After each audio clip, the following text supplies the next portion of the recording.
오늘 우리에게 주신 하나님의 말씀을 읽도록 하겠습니다. 구약성경 71페이지 창세기 45장 1절에서 8절까지 말씀입니다. 요셉이 시종하는 자들 앞에서 그 정을 억제하지 못하여 소리질러 모든 사람을 자기에게서 물러가라 하고 그 형제들에게 자기를 알리니 그때에 그와 함께한 다른 사람이 없었더라.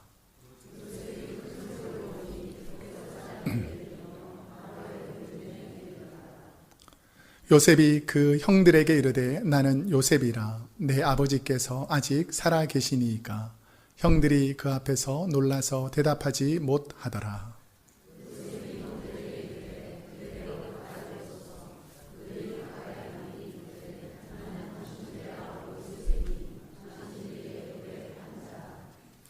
당신들이 나를 이곳에 팔았다고 해서 근심하지 마소서, 한탄하지 마소서. 하나님이 생명을 구원하시려고 나를 당신들보다 먼저 보내셨나이다.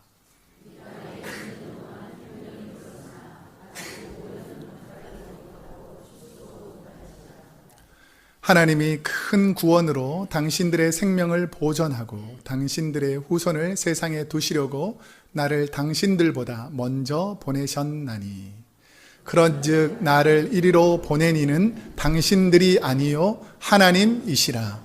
하나님이 나를 바로에게 아버지로 삼으시고 그 온 집의 주로 삼으시며 애굽 온 땅의 통치자로 삼으셨나이다. 아멘. 오늘은 창세기 45장 1절에서 8절까지 말씀을 중심으로 가정을 회복시키는 힘 화해라는 제목으로 하나님 말씀을 선포하겠습니다. 인생을 바라보는 중요한 진리가 있습니다.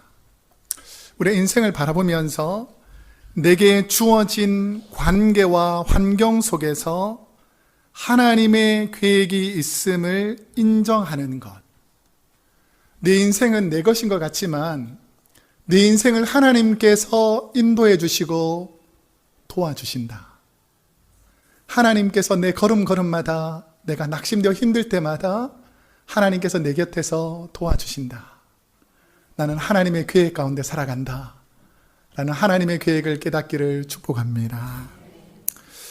우리를 창조하신 하나님은 저와 여러분의 삶의 환경에서 내가 어떤 존재인지 누구인지를 알기를 원하신다라는 것입니다.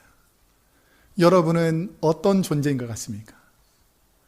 하나님이 가장 사랑하는 하나님의 자녀인 줄로 믿습니다. 자, 그럼 옆 사람은 어떤 것 같아요? 하나님이 싫어하는 분 같아요? 옆 사람도 하나님이 너무너무 사랑하시는 하나님의 자녀라는 것이죠. 인정하십니까? 우리 옆 사람에게 축복합시다. 힘내세요. 시작. 힘내세요. 잘 될 거예요. 잘 될 거예요. 하나님이 도와주십니다. 하나님이 도와주십니다. 왜냐하면 우리는 하나님의 자녀, 내가 하나님의 자녀로서의 정체성이 확실하면 내 앞길을 하나님께서 인도해 주신다는 믿음으로 살아가게 되어 있습니다. 내가 어떤 존재인지를 알아야 내가 어떤 목적을 가지고 살아가야 하는지를 알게 되어 있습니다. 어린 시절 애굽에 팔려가 총리가 된 요셉이 어떤 하나님의 계획을 깨닫게 되는가? 자, 오늘 본문 1절 말씀을 한번 읽어보겠습니다. 시작. 요셉이 시종하는 자들 앞에서 그 정을 억제하지 못하여 소리질러 모든 사람을 자기에게서 물러가라 하고 그 형제들에게 자기를 알리니 그때에 그와 함께한 다른 사람이 없었더라. 아멘.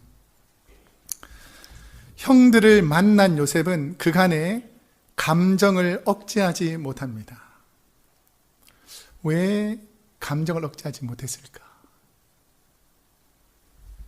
여러분, 이국 땅에서 유학 온 것도 아니고 형들에게 배신당해서 쫓겨나듯 멀리 도망쳐 나온 이곳에서 13년 동안 고생하다가 이제 드디어 하나님의 은혜로 형제들을 만났는데 내 마음속에서 여러 가지 생각이 들 거 아닙니까?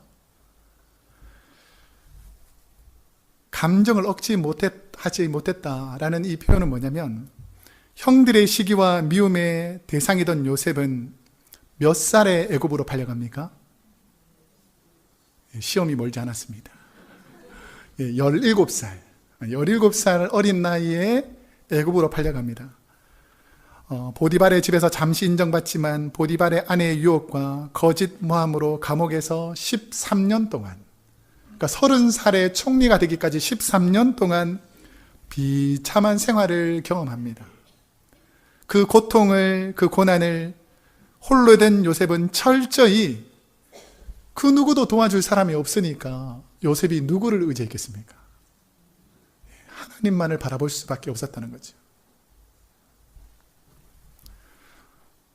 죄수들과 있으면서 자신들의 과거, 교만과 어리석음을 깨닫는, 내가 참으로 보잘것없는 사람인데 17살까지 정말 철없이 지내면서 내가 몰랐구나 라는 것을 깨닫습니다. 고난은 성도들에게 더 깊은 하나님의 뜻과 계획을 깨닫는 인생의 터닝 포인트가 되곤 합니다. 인생의 덜 익은 과일 같은 쓰디쓴 고난을 씹으며 한숨과 원망, 좌절과 어려움을 겪은 분들은 고난 속에서 하나님의 뜻을 발견하고 성숙한 향기를 내기 시작합니다. 애굽에서 요셉은 어떤 신분으로 완전히 전락해 버렸는가? 우리가 17살까지 요셉은 무슨 옷을 입고 지냈죠? 화려하고 좋은 긴 멋진 채색 옷을 입었는데 이제 애굽으로 13년 동안 팔려와서는 어떤 옷을 입었을까요? 종들이 입는 누더기 같은 옷. 또 감옥에 쓰는 어떤 옷을 입었을까요? 죄수의 옷을 입고 있었던 것입니다. 요셉이 아버지 야곱의 집에서는 어떻게 대우받으며 살았을까요? 모든 형제들보다 가장 사랑받는, 가장 좋은 위치로 취급을 받았다면, 지금 애굽에서는 간수들과 죄수들의 책망과 조롱, 멸시를 받으면서 13년을 지내게 되었습니다. 형제들 사이에서 으스대고 자랑하던 모습에서 낮아짐과 겸손으로 자신을 돌아보는 시간들이 있었다라는 것이죠.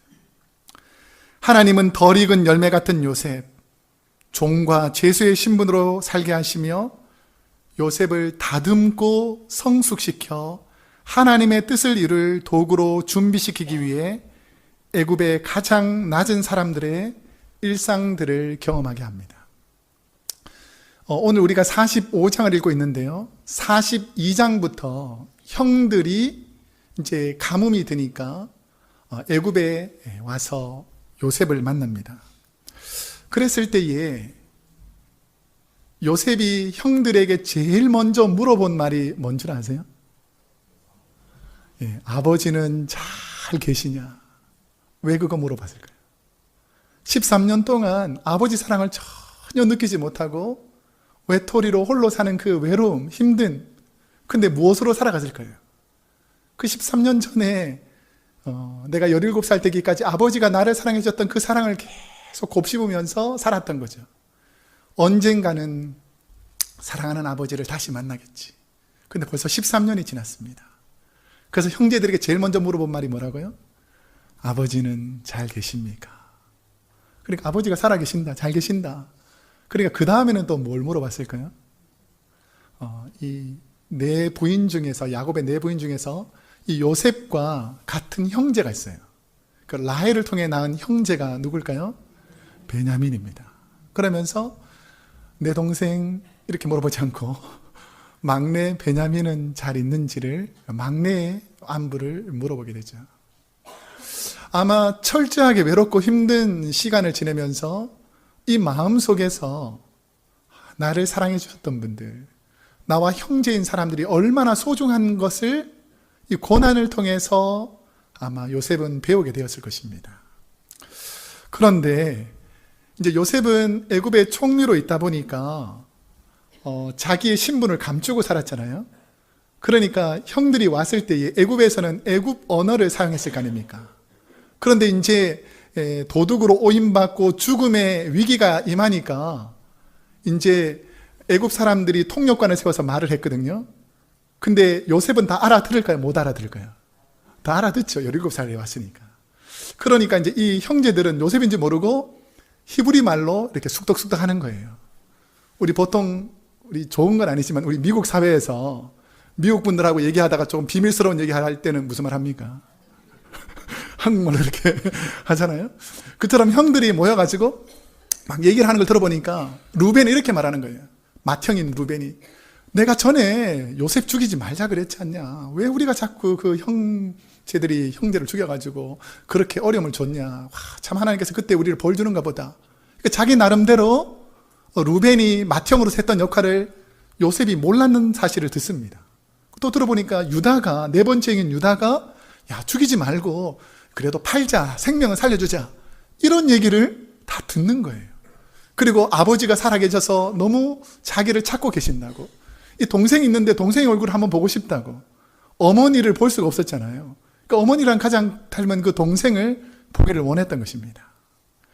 그러면서 요셉은 13년 동안의 그 고난과 시련 속에서 내가 가족들을 오해하고 있었구나, 그 진리를 알아가면서 오해가 풀리기 시작합니다. 그리고 서로의 진심이 마음으로 느껴지자 용서하고 화해할 마음을 하나님께서 요셉에게 그 마음을 주심으로 나누었고 다투었던 형제들의 관계가 회복되기 시작합니다. 상처가 치료되려면 먼저 서로에게 정직해야 합니다. 서로가 문제를 알지만 그냥 그 문제를 덮어두는 가정들이 많이 있습니다. 가정에 상처들이 있을까요? 없을까요? 말하기 싫죠. 있음에도 불구하고 덮어두는 이유가 있습니다. 왜냐하면 가정 안에서 폭력과 폭언, 상처와 아픔을 괜히 열어서 상처가 더 깊어질까 봐 그냥 덮고 모른 척하고 살자, 이렇게 사는 분들이 의외로 많습니다. 그런데 간단한 상처는 시간이 지나면 치료되지만 악성 암과 같은 깊은 상처는 오래 두면 온몸과 영혼을 병들게 하여 죽게 만들어버리기 때문에 이 병든 영혼, 상처받은 영혼들이 치유받는 것이 반드시 필요하다라는 것이죠. 여러분의 영혼이 치료되시기를 축복합니다. 여러분의 병든 마음이 치료되기를 축복합니다. 오늘 저와 여러분의 가정에서도 과거의 상처와 아픔을 덮어두는 문제들이 얼마나 많은지 모릅니다. 저와 여러분은 가족들의 상황을 잘 알고 계시는 것 같지만 서로의 상처를 모르고 상한 감정을 가슴에 담고 살아가는 분들이 의외로 많다는 거예요. 여러분, 자신은 막 상처를 주면서 주위 분들에게 상처를 줬는지 모르는 분들이 많습니다. 내가 말하고 행동하는 것이 상처가 되는지 모르고 말하고 행동함으로 인해서 어떤 분들은 그 상처를 계속 참고 이겨내야 되는 분들이 얼마나 많은지 모른다는 사실이죠. 요셉은 아마 어릴 적부터 받은 상처가 너무 컸을 것입니다. 가정의 과거 아픈 상처를 오픈할 때에 하나님께서 어떤 일들을 시작하시는가. 자, 한번 2절 말씀을 읽어보겠습니다. 시작. 요셉이 큰 소리로 우니 애굽 사람에게 들리며 바로의 궁중에 들리더라. 총리인 요셉이 신하들을 모두 밖으로 보내고 뭘 합니까? 큰 소리로 우는 거죠. 지금까지는 큰 소리로 울 수가 있었겠습니까? 없었겠습니까? 이방 사람, 총리까지 되었는데 혹시나 연약함을 보이면 사람들이 나를 책잡고 우습게 생각할까 봐 참고 견뎠어요. 그런데 용서하는 마음을 하나님께서 주시니까, 형제들의 마음을 이해하게 되니까, 아버지의 사랑이 깨달아지니까, 사랑하는 동생이 보고 싶어지니까, 내 마음속에 일어나는 그 감정이 억제가 되지 못합니다. 그래서 너무 가정에 대한 사랑이 회복되게 되니까 잠깐만 이 신하들 빨리 물러가라고 큰 소리를 빨리 보내놓고 어떻게 하죠? 큰 소리로 울고 있습니다. 용서와 형제들만이 느끼는 하나님이 맺어놓은 형제, 용서의 눈물이 흘러와서 감정을 억제하지 못하고 눈물을 흘리며 서로의 상처들을 어루만져 주시고 회복하시기 시작합니다. 치유를 위한 눈물이 여러분의 눈가에 흘러 내려오시기를 축복합니다. 치유의 눈물이 있어야 회복이 시작되는 것이죠.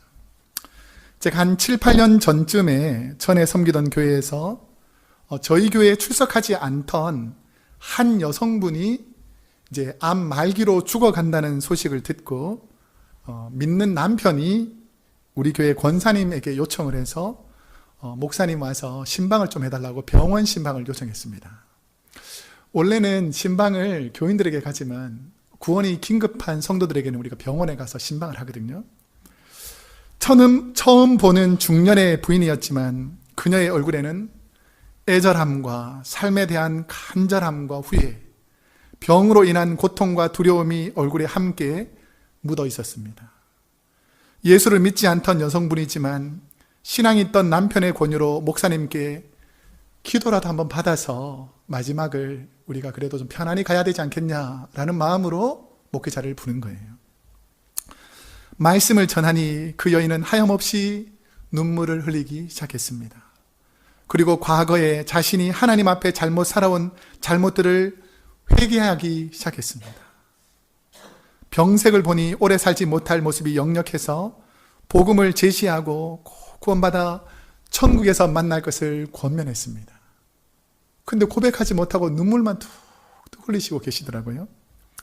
근데 며칠 지나서 소식을 들어보니까 병원에서는 더 이상 치료할 것이 없다고 집으로 보냈는데 누구에게도 자신의 추한 모습을 보이길 원치 않아서 평소에 가까이 지내던 친구들의 방문도 거부하는 시기였습니다. 그런데 돌아가시기 한 주 전에 이제 딸이 죽어간다는 소식을 그 노 부모님이 듣고 한국에서 오셨어요. 권사님과 함께 혹시 돌아가시기 전에 예수님을 영접하고 세례받기를 원하면 세례를 베풀려고 기도하고 다시 신방을 했습니다. 그 다른 친구분들은 다 거부했었는데 그때 우리가 사랑으로 복음을 전했던 것이 기억이 나셨는지 다행히 저와 아내 권사님과 함께 방문하니 거실에서 누워 계셨는데 거의 죽음을 앞둔 모습으로 기다리고 있었습니다. 눈으로 인사를 드리고 독실한 불교인 부모님은 목회자가 온 것을 못마땅하게 생각하고 찬송을 부르니까 방으로 들어가 버렸습니다. 마음을 담아 말씀을 전하니 그 여인은 말씀에 하염없이 눈물을 흘리며 아멘으로 받아들이기 시작했어요. 그래서 말씀을 다 전하고 여쭤봤습니다. 자매님, 세례받아 구원받으시겠습니까? 그러니까 눈물을 뚝뚝 흘리면서 고개를 끄덕였어요. 그래서 예수님을 구주로 믿기로 다짐하는 분에게 세례를 베풀고 며칠 후에 천국에 가게 되었습니다. 저는 지금도 그 여인의 진실한 회개의 눈물을 잊을 수가 없습니다. 마치 십자가에서 예수님을 만난 구원받은 강도처럼 그 불쌍한 여인의 눈물의 기도를 하나님이 들으시는 것입니다. 저와 여러분 주위에는 마치 형제에게 버림받은 요셉과 아버지에게 인정받지 못하는 요셉의 형제들처럼 상처의 감정을 숨기며 내면이 병들어가는 분들이 얼마나 많은지 모릅니다. 이게 하나님 앞에서 치유받고 눈물 흘리고 회개하면서 하나님의 은혜를 경험하지 못하면 이 상처가 독이 되어서 결국은 그 영혼을, 그 몸을 다 망가뜨릴 수 있다는 것이죠. 하나님은 저와 여러분이 오랫동안 묻어둔 아픈 가정의 상처들이 치유되시기를 원하고 있습니다. 여러분의 자녀에게, 여러분에게, 여러분의 배우자에게 숨겨져 있는 모든 아픔의 상처가 오늘 예수의 이름으로 치유되기를 축복합니다. 과거의 잘못 때문에 멀어진 가족에게 어떤 말과 행동이 필요할까? 오늘 본문 3절과 4절 말씀을 함께 읽어보겠습니다. 시작. 요셉이 그 형들에게 이르되 나는 요셉이라 내 아버지께서 아직 살아 계시니까. 형들이 그 앞에서 놀라서 대답하지 못하더라. 요셉이 형들에게 이르되 내게로 가까이 오소서. 그들이 가까이 가니 이르되 나는 당신들의 아우 요셉이니 당신들이 애굽에 판 자라. 아멘. 요셉이 애굽에서 총리가 되고 이제 30살에 총리가 될 때에 그 전까지는 17살까지는 뭐라고 불러졌을까요? 잘 모릅니까? 요셉이 17살까지는 뭐라고 불려졌을까요? 요셉이라고 불렸겠죠. 요셉. 너무 어려운 질문해서 죄송합니다. 자, 그 다음에 17살 지나서 13년 동안 30살이 되기 전까지는 어떤 신분이었습니까? 종과 죄인은 이름 자체도 부르지 않습니다. 그러니까 아무 신분이 없던 연약한 존재였어요. 그런데 애굽의 왕인 바로가 자신의 꿈을 해석해 준 것에 감동해서 총리로 삼죠. 그 총리로 세운 다음에 이제 히브리식 이름 요셉이라고 부르지 않고 애굽식 이름을 지어줍니다. 다음 주에 뭐 한다 그랬죠? 성경 퀴즈대가 있는데 그 이름이 뭐냐면 사브낫 바네아. 자, 한번 따라해 보세요. 시작. 사브낫 바네아. 맞출 가능성이 상당히 높습니다. 다음 주에. 사브낫 바네아. 그러니까 요셉이 애굽에서 불러지었던 이름은 사브낫 바네아라는 이름으로 불려졌어요. 그러니까 애굽에 있는 모든 신하들과 대신들, 많은 사람들이 누구라고 불렀겠습니까? 사브낫 바네아라고 불렀던 것입니다.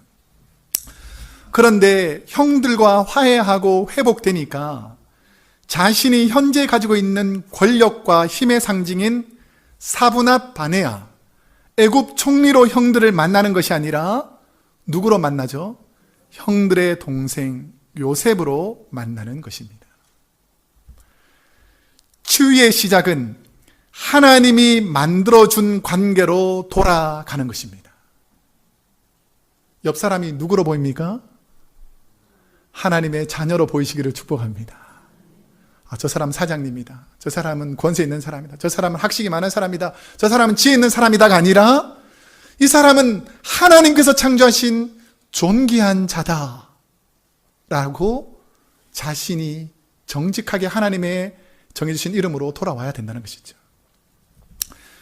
저와 여러분은 인생을 살면서 자신들의 신분을 포장하는 여러 가지 도구들을 사용합니다.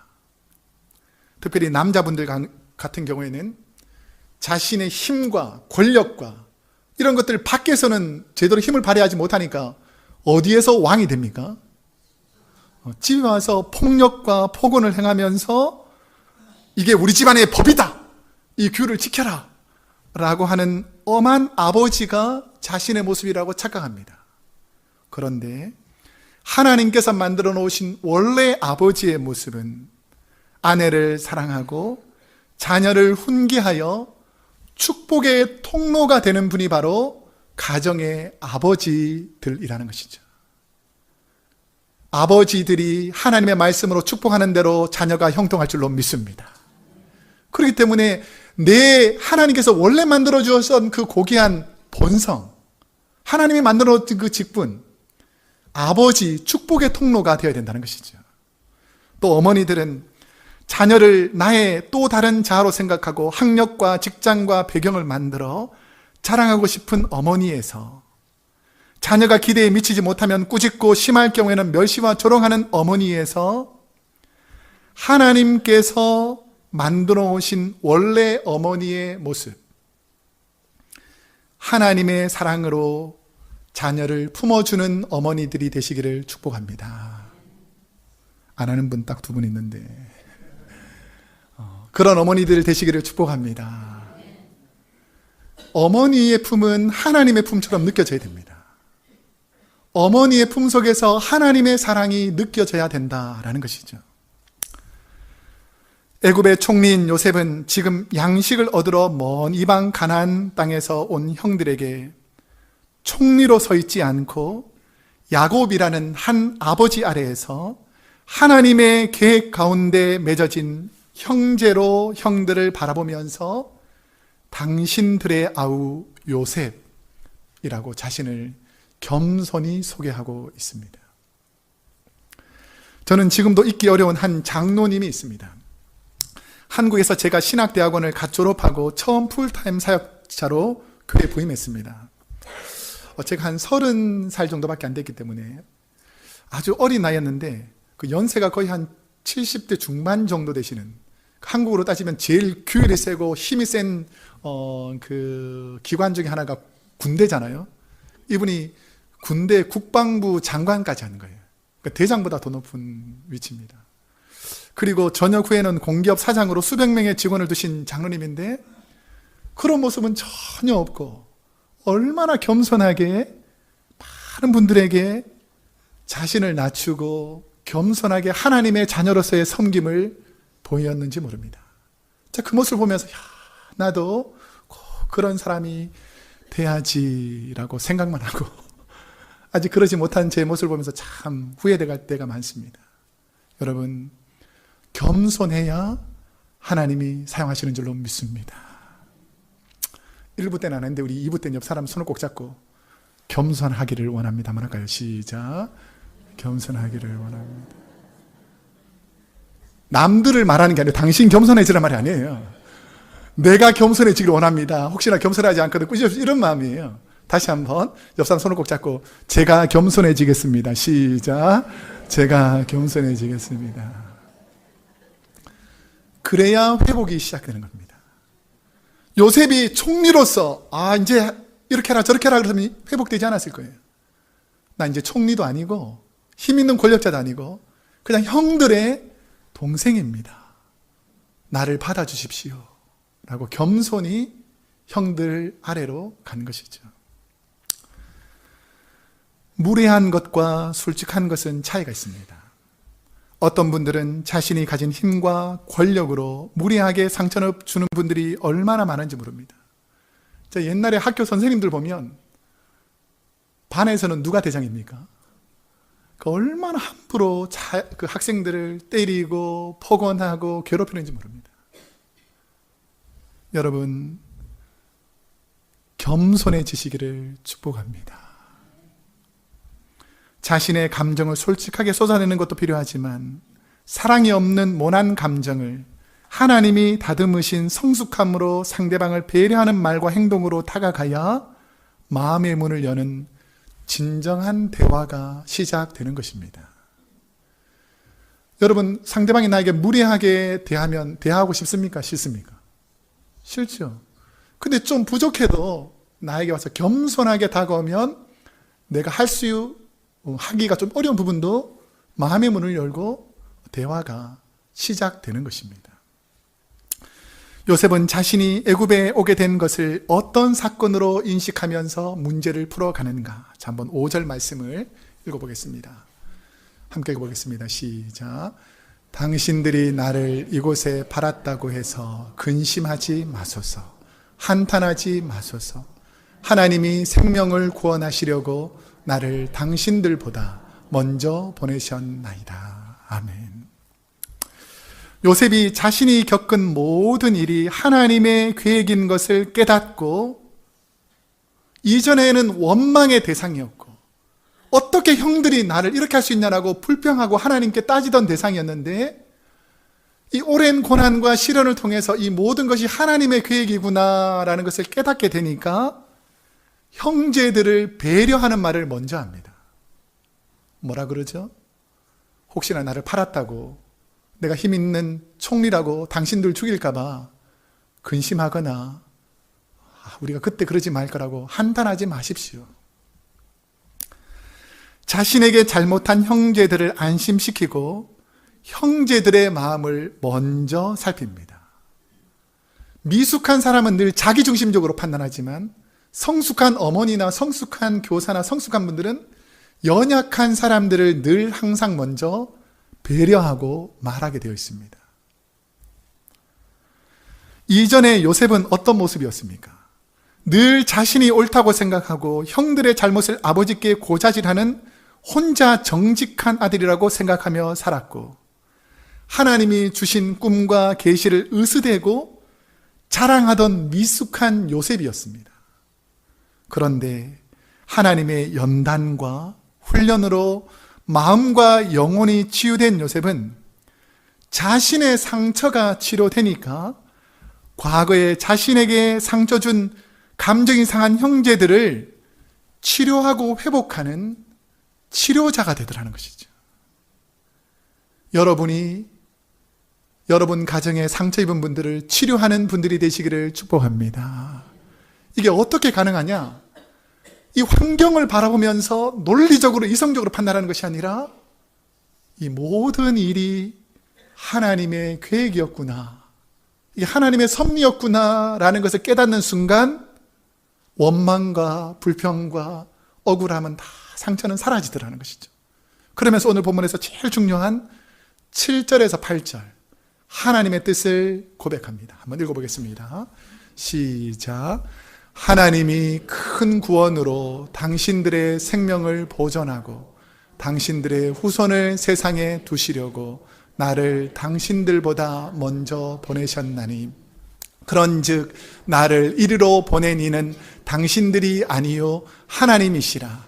하나님이 나를 바로의 아버지로 삼으시고 그 온 집의 주로 삼으시며 애굽 온 땅의 통치자로 삼으셨나이다. 아멘. 화해라는 뜻은 화목하게 문제와 갈등을 푼다라는 뜻이 있습니다. 어떤 뜻이 있다고요? 화목하게 문제와 갈등을 푼다. 이게 화해입니다. 근데 어떤 사람은 일방적인 화해를 선포하는 분이 있어요. 야, 내가 잘못했다고 했으니까 좀 화해하자. 내가 몇 번 화해한다고 말하면 적겠냐. 그냥 넘어가라. 지금 상처 입은 사람은 그 상처가 풀리지도 않았는데, 그 상처가 여전히 깊은데 일방적으로 급하니까 풀어라.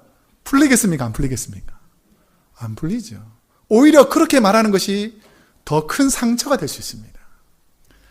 그런데 성경적 접근의 화해, 하나님께서 요셉과 형제들과의 관계에서 시키는 화해는 회복을 통한 하나님의 과정은 눈앞에 당면한 문제를 해결하는 것보다, 화해했다, 그냥 문제를 해결했다, 이렇게 눈앞에 당면한 문제를 해결하는 것보다 문제를 해결하는 과정을 더 중요하게 다루시고 13년이라는 긴 세월 동안 내 마음속에 교만하고 의시되던 모든 세상적인 것들 다 내려놓는 그 순간까지, 내가 꿈을 보고 계시를 본다는 그 대단한 영적인 사람이라는 것을 착각하던 그것에서 다 내려와서 하나님 앞에 겸손한 위치로 될 때까지 하나님은 그 회복의 시간을 기다리는 거예요.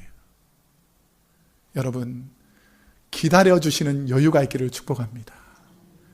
그래야 진짜 회복이 시작되는 것입니다. 요셉은 하나님의 분명한 계획을 깨닫고 형들에게 미움을 받아 애굽으로 팔려 13년 동안 천한 노예와 죄수의 신분으로 산 삶의 과정이 아버지 야곱과 형제들이 가뭄을 통한 어려움이 있을 때 가족을 구원하라고 애굽으로 먼저 자신을 보내신 하나님의 계획이라는 사실을 깨닫는 영적 지각을 가진 요셉으로 새롭게 거듭나게 되었다라는 것입니다. 저와 여러분은 하나님께서 우리 크로스웨이 교회에 보내시고 신앙의 공동체 안에서 서로 살아가며 부딪히는 과정 속에서 하나님의 계획을 깨닫는 성숙함이 있기를 축복합니다. 저와 여러분을 이곳에 보내신 이는 하나님이십니다. 나는 처음에 애굽으로 팔려갈 때는 왜 나를 애굽으로 보내냐, 왜 나를 이렇게 고난스럽게 하느냐, 왜 내 인생이 이렇게 외로운가 라고 생각했는데, 이 모든 계획 속에 하나님께서 나를 먼저 애굽으로 보내신 뜻이 있었다라는 것을 깨닫게 되니까 요셉의 남은 인생은 하나님께 감사하는 삶으로 바뀌더라는 것이죠. 오늘 하나님께서 바꿔줄 줄로 믿습니다. 이제 말씀을 맺겠습니다. 목회자가 된 저에게 가장 큰 은혜와 복은, 제가 참 고백하기 죄송하지만 어떤 분은 그렇지 않은 분도 있으니까, 저는 딱 태어나니까 믿음이 좋으신 부모님이 계셨어요. 저는 그게 얼마나 감사한지 모릅니다. 좋은 신앙의 부모님을 제가 태어나니까 하나님께서 예배해 놓은 거예요. 얼마나 감사합니까? 여러분이 그런 신앙의 부모님이 되시기를 축복합니다. 그리고 제가 목회자가 되어서 목회자의 가정이 된 것을 너무 감사합니다. 왜냐하면 부족하지만 복음을 전해서 믿지 않는 분들이 예수 믿고 천국 가는데 하나님이 저를 사용해 주셔서 너무 감사하게 생각하는 것이죠. 그리고 부족한 저를 담임 목회자로 사랑하고 섬겨주시는 귀한 우리 크로스웨이 교회 성도님들과 함께 이 시간, 이 해에 하나님께서 섬기게 해주셔서 너무 감사합니다. 이게 다 하나님의 뜻인 줄로 믿습니다. 이민교회에서 교회와 성도는 일종의 가족과 집과 같습니다. 성도가 누구겠습니까? 하나님께서 허락한 가족이죠. 교회가 어떤 곳입니까? 성도들이 모여있는 가정과 집과 같은 곳이죠. 아름다운 가정을 이루기 위해서는 우리 가정과 교회의 주인 되시는 하나님의 말씀이 우리 마음을 다스려 주시기를 축복합니다. 우리가 걸어가는 걸음마다 성령님이 인도해 주실 줄로 믿습니다. 부족한 우리의 모습 속에 이방인으로 팔려가서 억울한 누명을 쓰는 거 살았던 것 같지만, 우리의 모습 속에 예수님의 모습이 있다면 하나님께서 복 주신 삶인 줄로 믿습니다. 저와 여러분을 이곳으로 인도하신 하나님의 계획을 신뢰하시기를 축복합니다. 기도하겠습니다.